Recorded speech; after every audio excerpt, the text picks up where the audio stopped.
More fade out. Yep. I bet they're all gonna fade out. I really think they probably will. Yay! I will be surprised if there are 2 songs on this that don't fade out. Phil's like, I bet they all fade out.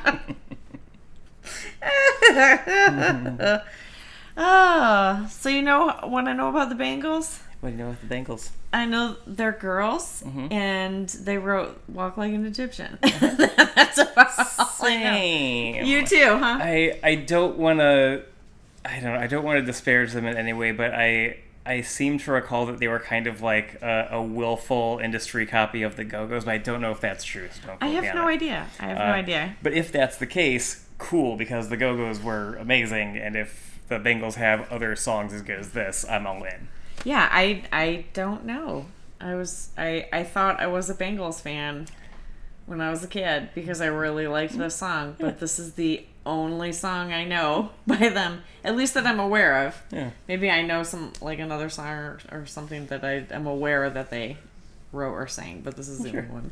I mean, by kid standards, when you're a kid, you love something immediately and with your whole heart. Yep. Like, you don't need to know anything more. Like, oh man, Shrek is my favorite movie forever. Like, right. Like, because of saying things like that to me when they were little. Like, you know what? I believe that's your favorite movie for like the next year. Yeah, and mine was so I really liked this song when I was a kid because it reminded me of Mannequin. Do you remember the movie Mannequin? Vaguely, yeah. With Kim Cattrall and Andrew McCarthy. Yeah, I mean it's been maybe 30 years plus since I saw it, but it's in there. Yeah, apparently Egyptians had mannequins loose. I mean, we're a real loose plot here. Really stretching some things. But damn did I love that movie.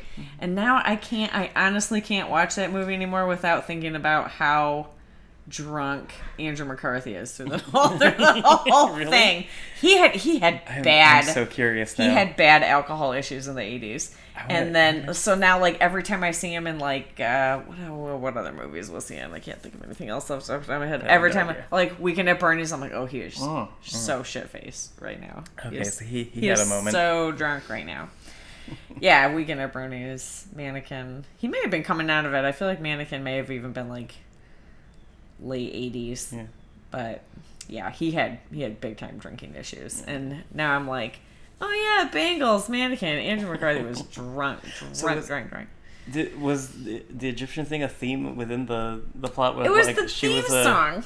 Okay. It was a theme song. I don't think they wrote, like, you know how in the 80s they wrote music specifically for movies? Mm-hmm. I don't think that was the case here. Don't quote me on that, but I don't think that was the case. I wouldn't be surprised. But seriously, the opening credits were animated to this song. Yeah. And I don't even think it was the Bangles playing it. It may have been a cover. Okay. And because this was, as far as I know, was a pretty big hit on its own. Oh yeah. But excuse me, gross. Yeah, and the backstory of the mannequin that would come to life was she was like cursed in Egypt. Yeah, Kim Cattrall. In the whitest cursed. Egypt Yeah, that ever existed. The whitest Egypt. She was cursed.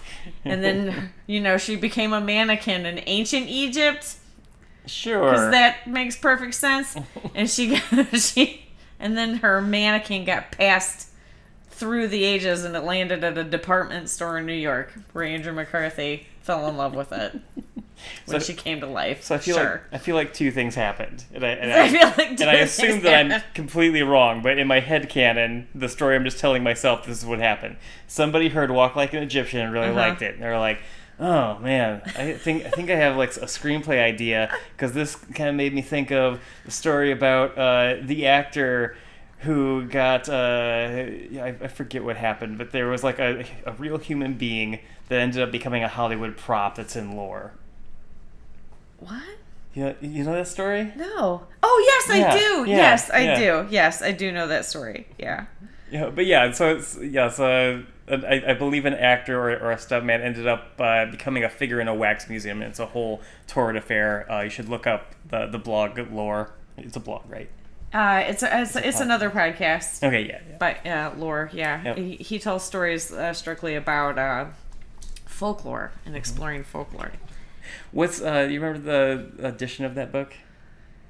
That one was Wicked Mortals. There you go. Yeah, so he gosh, what is Lore's guy's name? I can't remember. His the author of Lore, he did put out books of the podcast that he put out according to theme. And I was like, ooh, Wicked Mortals. That one sounds cool. Because he does, paranormal stuff too, and but this one was specific. I don't remember that one being in there. But I mean, that's where I found it. So. Oh, that's true. You don't listen to the podcast, yeah. So.